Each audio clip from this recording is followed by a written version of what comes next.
Hey everyone, welcome back to the Incredible India podcast series. I am Sam, And I am Taylor.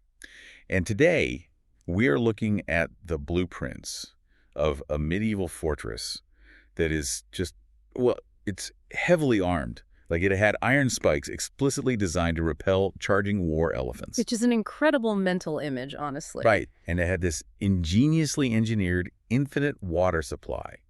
Basically, it was an absolute masterpiece of military engineering. Yeah. And it fell. Yep. It fell because a single guard decided to just go home for a lunch break, Yeah, lunch break. leaving the entire defense of the kingdom to a lone woman wielding a heavy wooden kitchen tool. It is a staggering story. I mean, when you look at the historical accounts, the architectural notes, and, the local folklore surrounding Chitradurga Fort in the state of Karnataka, the scale of the place truly defies belief. It really does. We are talking about a military complex that spans roughly 1,500 acres. Yeah, and to give you an idea of what that looks like, I want you to picture the Deccan Plateau. Oh, it's beautiful. It's stunning.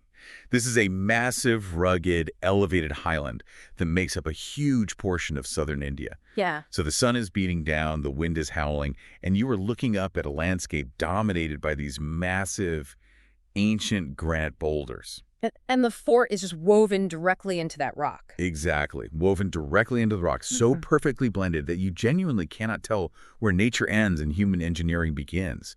It's this impenetrable stone jigsaw puzzle. Right. And our mission for this deep dive is to explore exactly how this architectural marvel operated and how its ultimate fate came down to the absolute smallest of human details. And to really understand those details, you have to grasp the sheer genius of the fortress itself. So Chitradurga Fort is locally known as Elucitina Kote. Which means? It translates to the fort of 7 circles. It actually features 7 concentric fortification walls. Yeah, and it boasts 19 primary gateways, 38 postern gates, those are for counterattacks, 35 secret passages, and 4 entries that were so completely concealed they were documented in historical records as, quite literally, invisible. Invisible doors. Okay. Yeah, not to mention the 2,000 watchtowers. Okay, let's unpack this. Yeah. Because reading about its design, I kept thinking of it not just as a wall, but as a heavily rigged meat grinder. It's a good way to put it. It is completely unfair to the attacker. I mean, imagine you're a medieval soldier and you somehow, by some miracle, manage to breach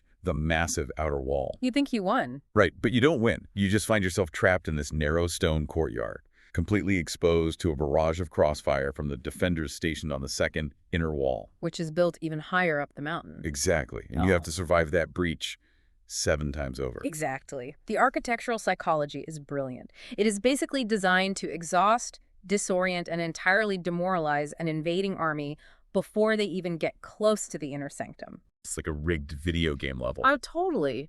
But to appreciate why the builders felt the need to create something this intensely elaborate, we have to look at the historical context. Right.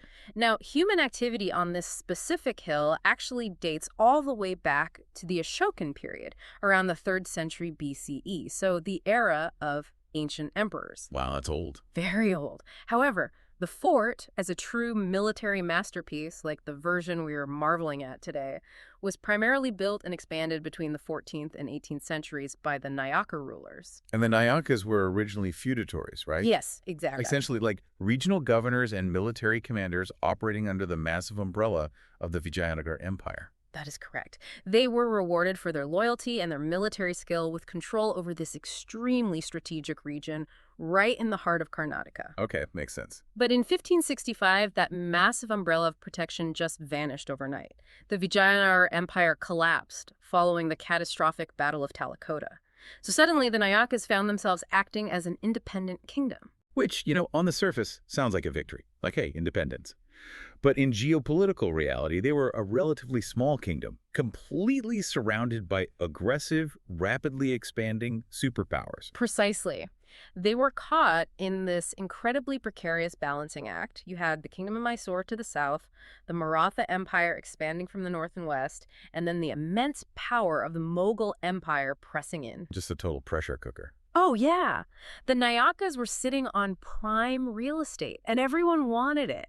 Just think about the psychological toll of that. I can't even imagine. For 4 centuries, shifting alliances and constant looming threats meant the Nayakas had to maintain a fortress of absolute uncompromising impregnability.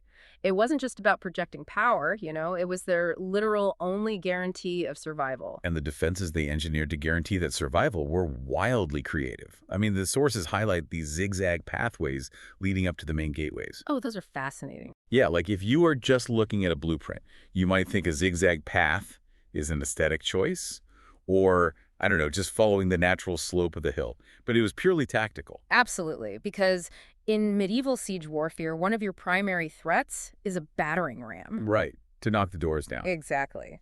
But physics dictates that a battering ram requires a long, straight run-up to build the momentum necessary to actually smash through heavy wooden doors. Oh, I see.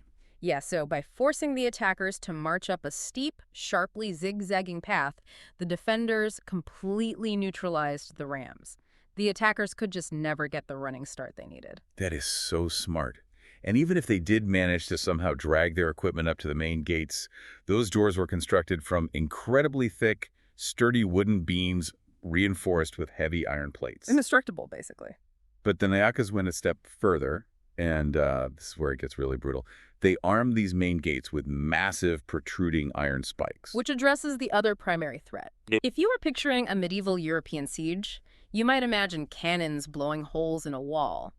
But in medieval Indian warfare, the heavy artillery meant something else entirely. War elephants. Armored war elephants. An invading army would drive these massive, terrified animals headfirst into the gates to break them down. Which is horrifying. It really is. Yeah. But by placing these thick iron spikes precisely at the height of an elephant's forehead, the Nayakas made it completely impossible for the animals to ram the doors without fatally wounding themselves. It is a chillingly effective defense mechanism. Okay, but looking at these geological notes, they built this entire complex on solid granite boulders. Right. You have a small kingdom surrounded by superpowers, meaning you are inevitably going to face a siege. And we are talking about long sieges.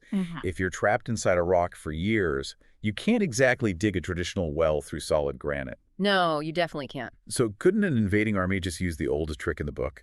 Just surround the fort, cut off the supply lines, and wait for the defenders to literally die of thirst. What's fascinating here is that the Nayakas anticipated that exact strategy. You're completely right. I mean, in medieval warfare, thirst conquered far more fortresses than gunpowder ever did. Right, it's just the waiting game. A siege is essentially a contest of attrition. But the Nayakas turned the rocky geology of the hill into an endless reservoir. They created a highly sophisticated rainwater harvesting system. But how do you harvest enough rainwater on a rock to sustain an entire city?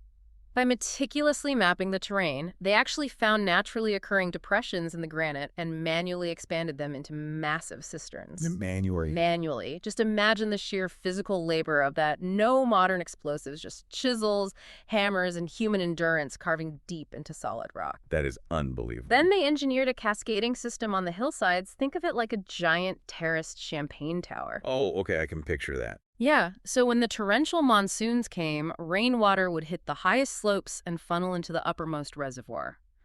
Once that tank was full to the brim, the overflow was routed perfectly through carved channels into the next basin further down. And then the next one. And then the next, all the way down the hill, eventually flushing out into the defensive moat at the very bottom. So they essentially mapped the natural flow of water and trapped it in a cascading sequence of granite bowls. Exactly.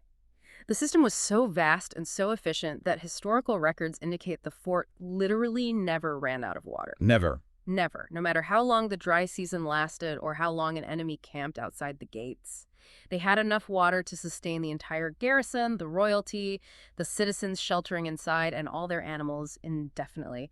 It completely neutralized the concept of a siege by thirst. Which brings us to the most baffling question of this entire deep dive. Yep, the big question. If you have a fortress with a meat grinder of 7 walls, gates that destroy battering rams and elephants, and a champagne tower of infinite drinking water, how on earth did it ever fall? To understand that, we have to fast forward a bit to the year 1779. Okay. The fort is currently under the rule of Madikari Nayaka IV, and the man waiting patiently outside the walls is Hyder Ali, the incredibly formidable commander of the Kingdom of Mysore. Okay, so this is a major conflict. Oh, massive. Hyder Ali was not a man who gave up easily. In fact, he and his forces had been besieging Chitradurga Fort on and off in a brutal campaign stretching across 2 decades. 2 decades. Just pause and think about what that means for a second. 20 years of banging on the door. You have soldiers in the Mysore army who probably started that siege as teenagers and were now middle-aged men. Exactly. You have kids inside the fort who grew up entirely under the shadow of a siege. You can only imagine the utter frustration of Hyder Ali's forces, having tried direct assaults, starvation tactics, skirmishes. Nothing worked. But this is exactly where macro-level military engineering meets the unpredictable reality of nature because, you can plan for elephants, you can plan for rams, and you can stockpile water. But human engineering cannot completely alter the natural geometry of the Earth. Right. During a reconnaissance mission, or perhaps through a stroke of pure dumb luck, Hyder Ali's troops discovered a flaw. It wasn't a flaw in the walls the Nayakas built, though. What was it? It was a natural fissure in the granite boulders themselves, a small, dark hole in the rocks, entirely hidden from view and completely invisible on any architectural blueprint. From the descriptions, this was a hole just barely large enough for a single grown man to squeeze through on his hands and knees. Yes, and cruelly, it led directly into the inner perimeter of the fortress. It completely bypassed the zigzag paths, bypassed the spiked gates, bypassed the 2,000 watchtowers. It was the ultimate backdoor. It really was. Hyder Ali immediately realized that if he could quietly funnel his elite soldiers through that hole, one by one, he could amass a strike force inside the walls and take the fortress from within. Bypassing the entire defense system. Entirely. Which brings us to the bizarre catalyst of our story. Because the Nayakas weren't entirely clueless. They actually knew about this geographical flaw, and they had stationed a guard there. Right. His name was Kahalimoda Hanuma. His one and only job was to stand by that crack in the rock and make sure nobody came through. Yeah. But on this specific day, during a siege that had lasted 20 years, Hanuma got hungry. It's just wild. The utter human banality of it is it's crazy. After 2 decades of hypervigilance, he felt the rumble in his stomach, decided he needed a meal, left his post completely unguarded, and just walked home to eat his lunch. It is the ultimate testament to human fallibility. 20 years of impregnable, flawless defense, undone by a lunch break. Here's where it gets really interesting. Hanuma is at home, settling in for his meal. But as he is eating, he realizes he needs some water to drink. His wife, a woman named Obavva, takes her earthen pot and heads out to fetch water for her husband. Just a normal daily chore. Exactly. Mm-hmm. To do this, she walks to a small pond located halfway up the hill, which happens to be quite close to the very hole her husband was supposed to be guarding. As she is filling her pot in the sweltering heat, she hears something. Oh, man. A scraping sound against the rock. Whoa. Muffled movement.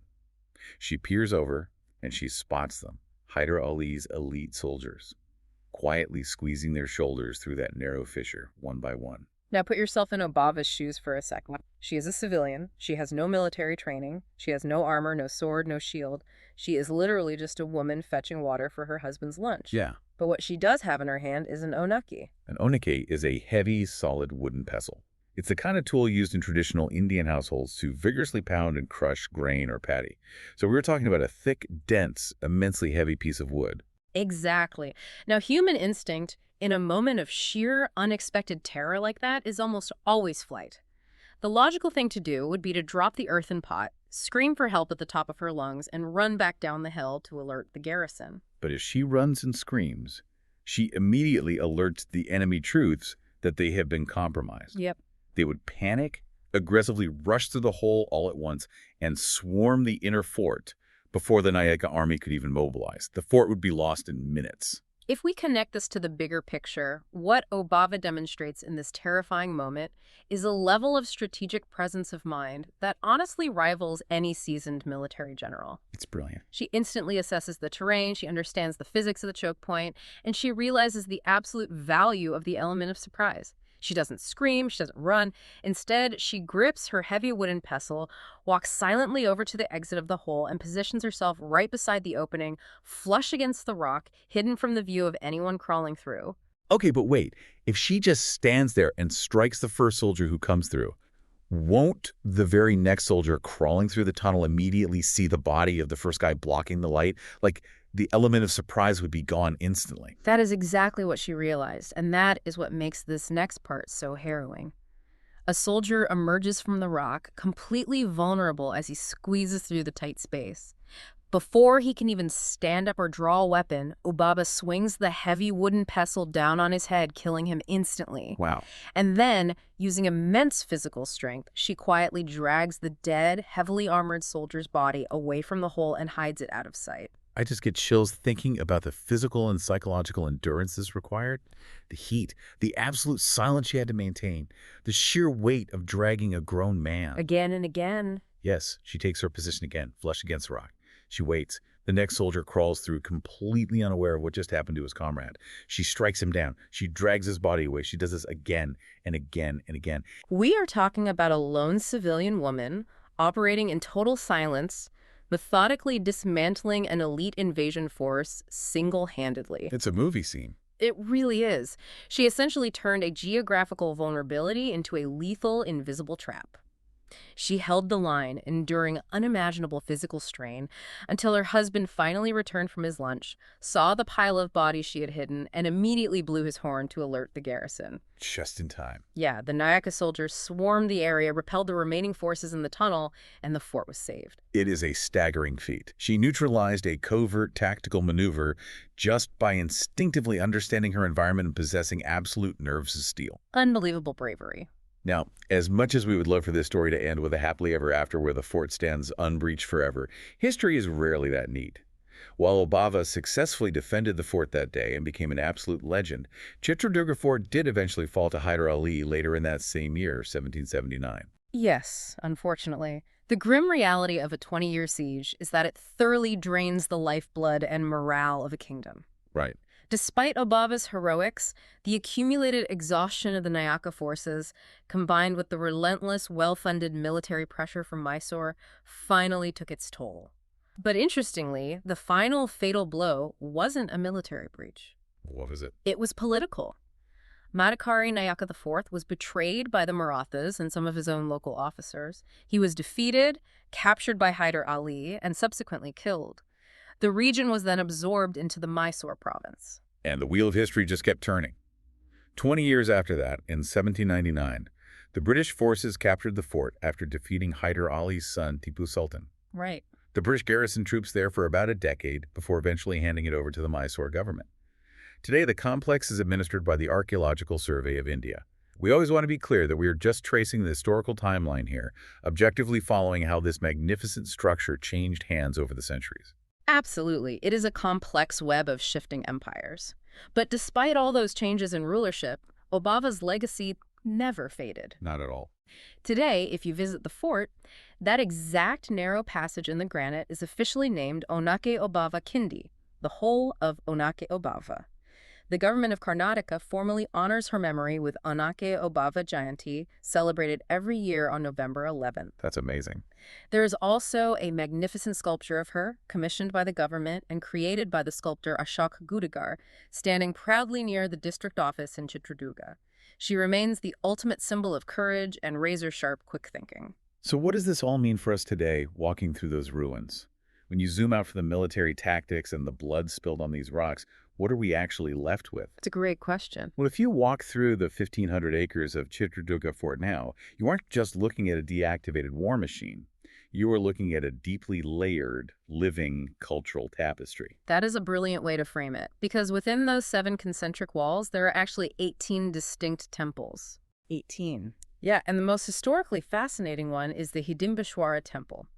What makes this temple so captivating is that it links the fort's very landscape to the ancient Indian epic, the Mahabharata. Wow. Long before the Nayakas were engineering zigzag gates and spiked doors, local mythology held that this rocky, boulder-strewn terrain was the site of a legendary encounter involving the Pandavas. In the temple, they even display a massive piece of bone that is claimed to be the tooth of the demon Hidamba, alongside a colossal cylinder of iron plates said to be the kettle drum of the mighty hero Bhima. It just shows how deeply the mythology is baked into the very stones of the hills, blending the natural world with ancient belief. This raises an important question, though. How does heritage actually evolve when a single site sees so much conflict and so many dramatic changes in power? Right, because it changed hands so many times. Exactly. And if you look closely at Chitradurga, the architecture gives you the answer. Hyder Ali didn't just leave behind soldiers when he took over. He left a cultural imprint. Oh, okay. How so? Well, not far from the beautiful Ikonatheswari temple, which was built in the 15th century and features this stunning ceremonial lamp pillar and a massive stone swing arch, you will suddenly find a mosque Really? Just right there? right nearby. That mosque was established during the brief period when Hyder Ali controlled the fort. The fact that you have these ancient Hindu temples representing the Nayaka tradition standing quietly right alongside an Islamic mosque representing Mysore rule, it makes Chitradurga this profound, silent witness to a heavily layered religious and cultural history. It isn't just a monument to war, it is a monument to the relentless passage of time. I love that. And it really brings it to a lingering thought that I haven't been able to shake since we started reading through these sources. I want you to consider this stark, almost absurd contrast at the heart of this entire deep dive. Yeah, it's quite a contrast. On one hand, you have this sweeping, massive military engineering, the 2,000 watchtowers, the 7 concentric walls, the iron spikes designed to impale charging elephants, the infinitely cascading champagne tower of water. It is macro-level human ambition and paranoia made of stone. Truly monumental. And yet, the fate of all that grand engineering was decided by the tiniest, most deeply human elements imaginable. An invisible natural fissure in a rock, a man whose stomach rumbled and decided to walk home for a lunch break, and a civilian woman who had the sheer nerve and quick thinking to use the wooden pestle she ground her daily grain with. It really is unbelievable. It begs a fascinating question for you to mull over today.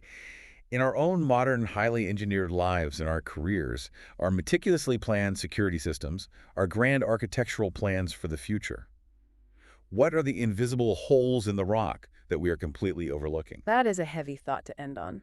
Well, as we wrap up our journey through the 7 circles of Chitradurga, we should mention that if this story has captured your imagination, there are amazing ways to experience it in person. You can easily do day trips out to the fort from Bangalore, and there are incredible multi-day experiences like the Bewitching Ruins Trail that perfectly connect the layered history of Chitradurga with other jaw-dropping ancient sites like Hampi and Badami. If you decide to travel to India, we have a recommendation. 5 Senses Tours organizes tours across India, which are immersive cultural experiences. You can email contact at 5sensestours.com. Note 5 is written as a numeral in contact at 5sensestours.com. Or WhatsApp 2+919 845 677 446.